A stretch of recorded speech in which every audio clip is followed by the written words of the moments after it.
HeroesMart Homeschool Academy. Welcome to class. It's good to have you here, Today is our composition class. We're going to, as always, you have an opportunity each week to compose work of your own, usually through research. You're just asking questions or answering questions. Today, the same thing is true, but I want to prepare you by reviewing some of the sentences on the board to make sure we're checking for errors in our sentences, just to make you a more confident writer and a more confident speaker.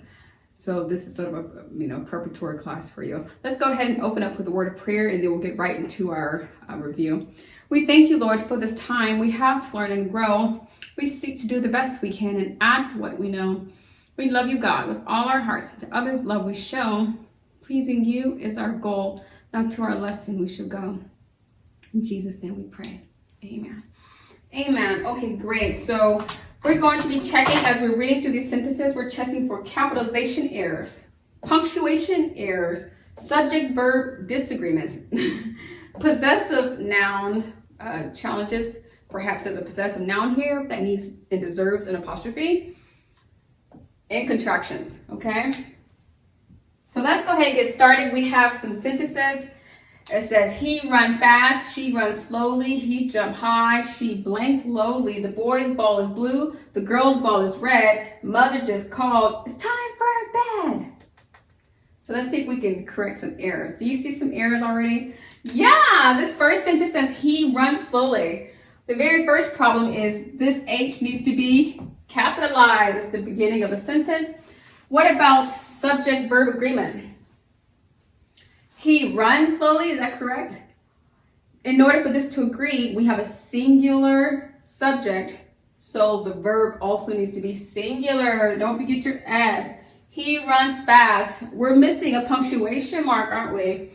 What punctuation mark? Period. Good job. She runs slowly. Let's start with she. First letter in a new sentence that needs to be capitalized. She run, we need this to agree, so we're going to add an S to the verb to make sure the subject and verb agrees.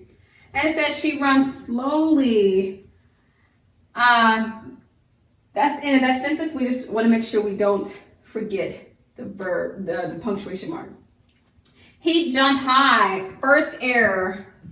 That needs to be corrected, doesn't it? He jumped high. Does the subject and verb agree? No. How do we make it agree? We add an S to the end of our verb. Now the verb and the subject agrees. This is a singular verb. It's just saying he, that's one person. The verb also needs to reflect that. We do that by adding an S to the verb. He jumps high. You can add a period at the end of that sentence. The next sentence says she blank lowly. This is the verb is or are. She either is lowly or she are lowly. I'll let you think about that. What is the very first thing we need to do? Capitalize the first letter in the sentence. Should this say she is lowly or she are lowly? She is lowly. What kind of punctuation mark? A period. Good job. The boy's ball is blue. Starting with the very first thing, uppercase. Uppercase letter starts the sentence. The boy's ball. What do we do about this word boys? What's wrong with that? Possessive noun. What belongs to the boy? The ball. We're talking about the boy's ball. So what do we need to do between this Y and S to show it's a possessive noun? We need to add an apostrophe. Good job.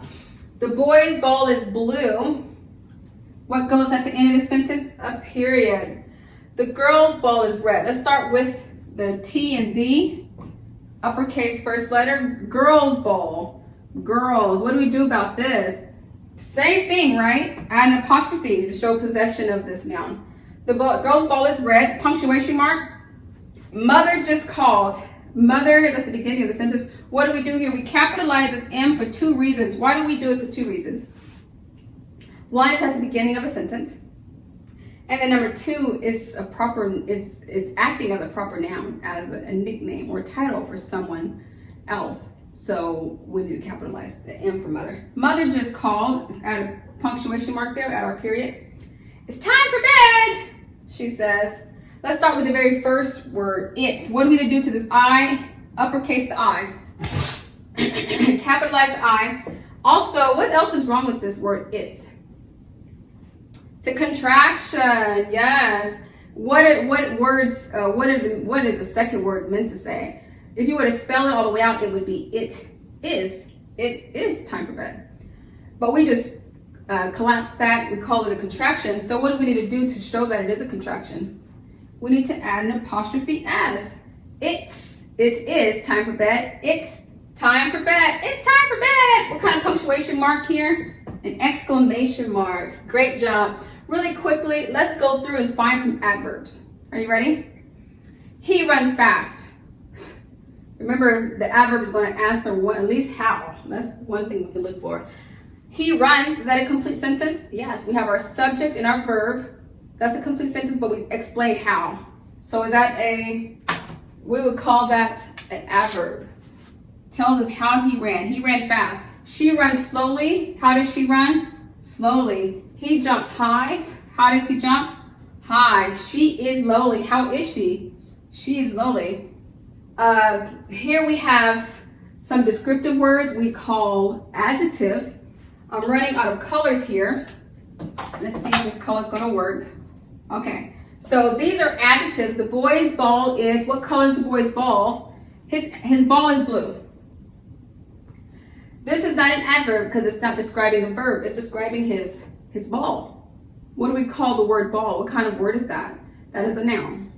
Adjectives describe nouns.